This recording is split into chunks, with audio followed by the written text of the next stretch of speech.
So before I do this unboxing video, just want to show you some unusual holsters and a new holster. This is something I don't get a lot, but it comes out really nice. It's a Glock 17 with a TLR1 light inside the waist. Don't get that too often. Usually you get the outside the waist. Just want to show you, I'm huffing and puffing because I keep forgetting things. I got to keep running back inside the house. Oh, I forgot this. Oh, I forgot that. And then I'm covered in plastic dust. And you can't like just wipe it off with a napkin. You have to splash water on your face and wash it with soap and water and a lot to get that shit off your skin because it sticks to your skin. That's what this is. It's not man boob sweat. So, or a greasy pizza stain. That's water. If it was, I'd admit it. Forgot to take my heartburn pills. Not in a good mood right now. Trying to get things done.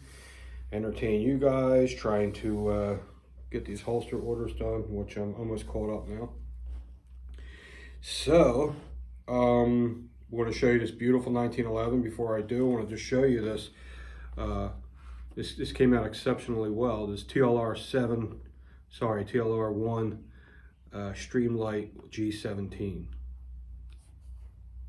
This is for a Chester police gun shop. No, a Chester police officer, and he owns a. He's got an FFL. I don't know if it's for a shop or for one of the guys that work there, but he asked me to make one for him, and just wanted to show you how nice and clean they are because I have a great mold. When you have a great mold, they come out awesome. When you don't have a mold, they don't come out super clean and they don't fit super perfect. They fit nice, but they don't fit super perfect.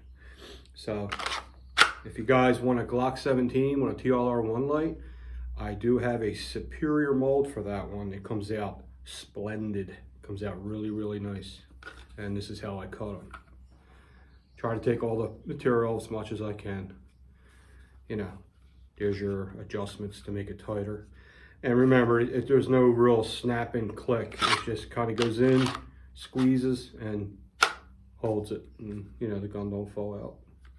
And then when it's in your pants, you tighten your belt, of course. It's going to apply even more pressure, so it's going to get even tighter. So don't be too concerned with the inside the waistband holster with such a, it doesn't have to have such a nasty snap in. You know what I mean? It's nice to hear that click, but once that gun's in that holster and it's in your pants and your belt secure, the gun's not coming out unless you pull it out, okay? Or unless you got a really floppy, shitty holster that's made out of cloth. Sometimes they fall out. But the Kydex holsters, man, you ain't got nothing to worry about, man. They are very secure. All right, so there's that one. That's for Tom. And then we just got this mold in. Now we have the P365 XL. And I just got an order from a guy. He wanted OD green. Came out really nice. Same thing. Beautiful mold. Okay. Locks in real nice. There is the adjustment. So he can make it any way he wants. I make it like medium. I make it so it slides in, stops, and just clicks in.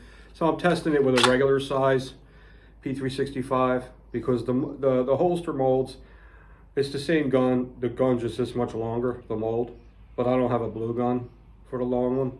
It doesn't matter. The test is all in this area. It's the trigger guard, and this whole area here is where you fit, is where you know it fits. And it fits perfect, okay? So there's that. So I wanted to show you the P365 XL is now on the website. $45 inside the waistband. Can't beat it. Do I do outside? Yes, but I don't think it's on the website yet. I don't think I put it on there for outside yet because it's such a new, I just got the mold. I put it on the primary, which is inside the waistband for this size gun. So that's why it's up there. If you want an outside, just email me. I'll make you an outside. What's beautiful about these new molds is I can make it for an outside and an inside. I'm getting a text. Think I like this one best. Oh, that's our cover girl. I gotta talk to her. All right, so yeah, P365 XL, Glock 17 TLR1 light, Glock 19 TLR1 light, Glock 19 TLR 7 and TLR 8 light we have good molds for. And you know, just to let you know in case you didn't know that. Okay, so now sold a lot of guns long time ago, and eventually I had no 1911s in my collection because I'm buying holster stuff and using gun money to do that, buying stuff for his truck, doing stupid stuff with that, and I eventually weaned out my 1911. So I said, you know what? Now that I don't work at a gun shop, I'll tell you right now about working at a gun shop. It decreases the excitement of guns. When you work in a gun shop and you're getting guns cheaper at cost and you're surrounded by them all the time, you start to lose the exciting appreciation for them. You just do. You'll sell them for the stupidest reason. You know, I'll get a beautiful 1911 and it's like, I don't like the beaver tail. I want to get the other one. You know, it's just, when you're working in a gun shop, it's so shallow. Your gun appreciation really goes down because you're surrounded with it all the time.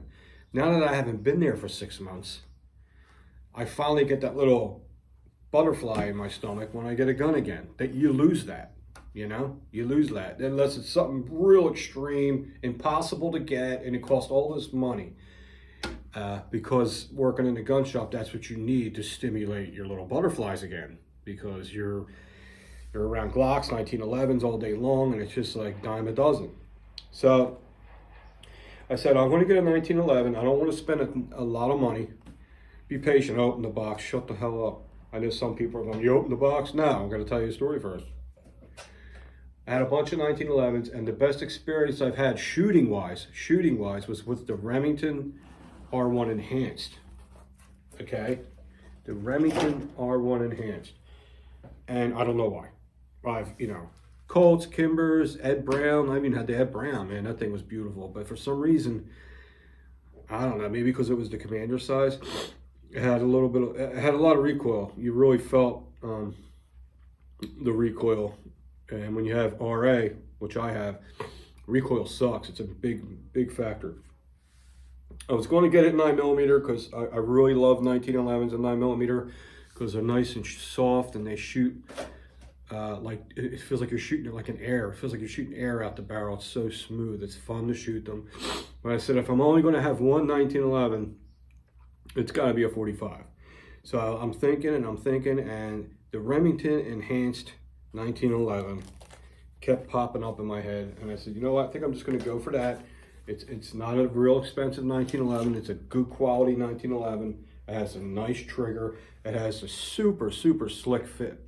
I mean, super slick fit and finish. Not fit, you know, finished.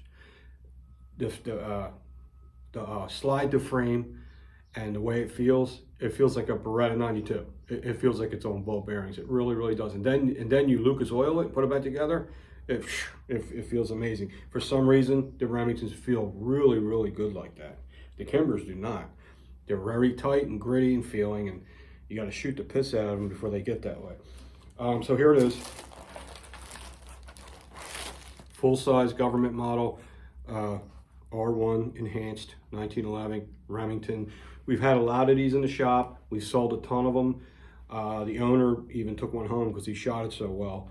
And I've never seen any problems with them. We never had to send any back, you know, and we sold lots of them. And this particular one, I got lucky. I didn't even know it.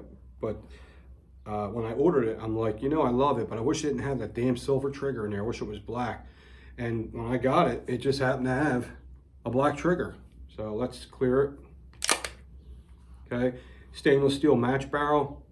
Super accurate barrel because, like I said, it must be that because I shoot my Colt and my other 1911s, and I really have to concentrate, breathe, squeeze very slowly to shoot accurately. This one takes less effort to shoot accurate for some reason. And I guess I'm thinking maybe it's the match barrel. It has a real good lockup.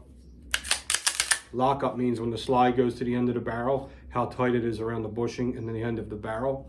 So it's so tight, when I have to take the bushing out, I have to actually move the slide down a little for the bushing to get loose enough so I can rotate it. Or I can use a bushing wrench. which Remington gives you it's a decent one.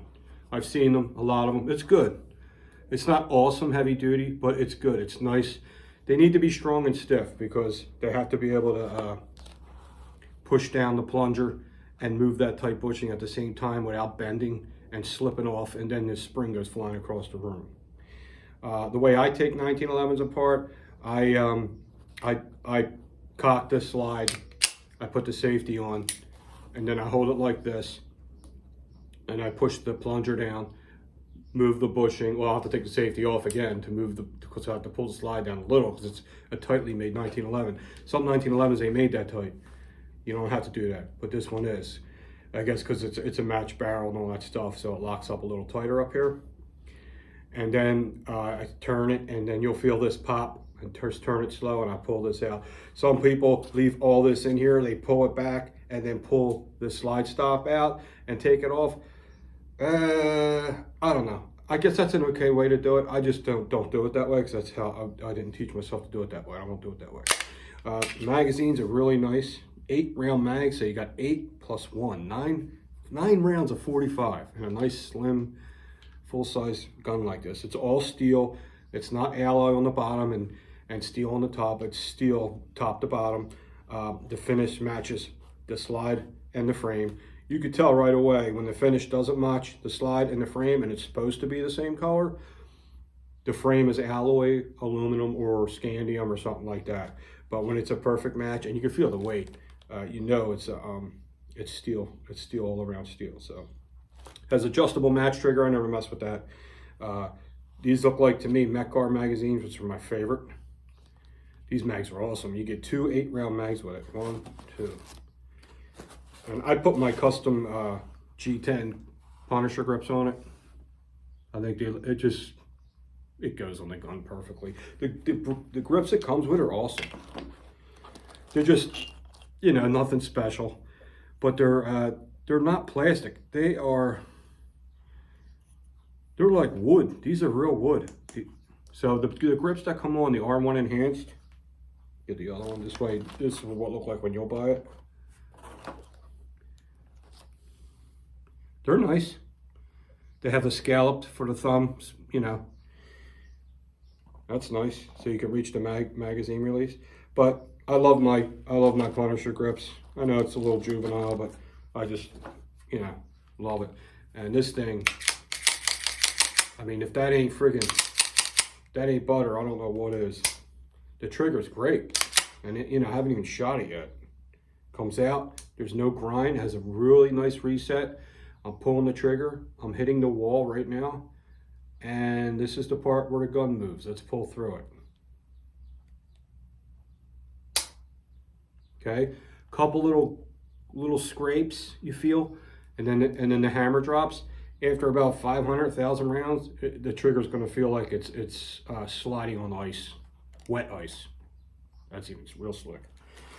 So that's not a big deal. That is normal. So there it is. The Remington R1 Enhanced.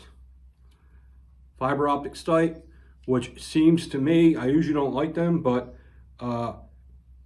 with this gun, I shot amazing with it. So I'm leaving it alone. I'm not touching anything. Yeah, that's what I say. I'm not going to touch the sights because the gun shoots accurate. The rear sight is fully adjustable. Up and down, side to side, it does it all, okay? It's got a nice extended thumb safety. It's got a big ledge on that thumb safety, so when you're shooting, you can rest your thumb on there and get a nice grip on it, and rest your thumb right on there, and it's just like a nice comfortable place to put your thumb. It's not ambi, which I love because I hate that, because I'm right-handed. I don't want nothing on the left side. Okay. The roll marks, everything is friggin' gorgeous. It's a beautiful gun. Now these grooves on the front of the front strap, to me, the vertical ones really, I mean, I guess they give you some grip, but you can't go wrong with a checkered strap. But that's not bad. Like I said, for the price point of this gun, it's a great 1911. It's a great 1911. So my channel was built on 1911s. You guys remember. So safe direction. Okay, we'll do a disassembly video on it one day. And man, it's super nice gun. It really is. I'm not worried about it as far as the liability is. I have a pretty good feeling that it's going to be okay. In most 1911s, I only like them halfway in the beginning until I shoot them. I only 50% like them because I know some of them could be really pain in the ass in the beginning, and ammo fussy too because of how it feeds. But this one, mine ran great. All our customers has run great. The owner has one, his runs great. I know this cop, father and son, they have a bunch of them. They never have any problems with them. Even the R1s, just the regular plain R1s, they have a real slick action. I think though, correct me if I'm wrong, the R1s without the enhanced are cast frame, but who cares? That's plenty strong enough. As long as the slide is hammer forged steel, that's what you got to worry about. You know what I'm saying? And that's that. So there it is. Gun video, holster video, and thanks for the positive comments on the Gary Byrne video. He's a good dude. He'll be back because we're going to talk about what kind of drills he does, you know, all his techniques. I'm sure you guys would like to know that. All the links are under the video, right under there. And I'll talk to you guys soon. Later.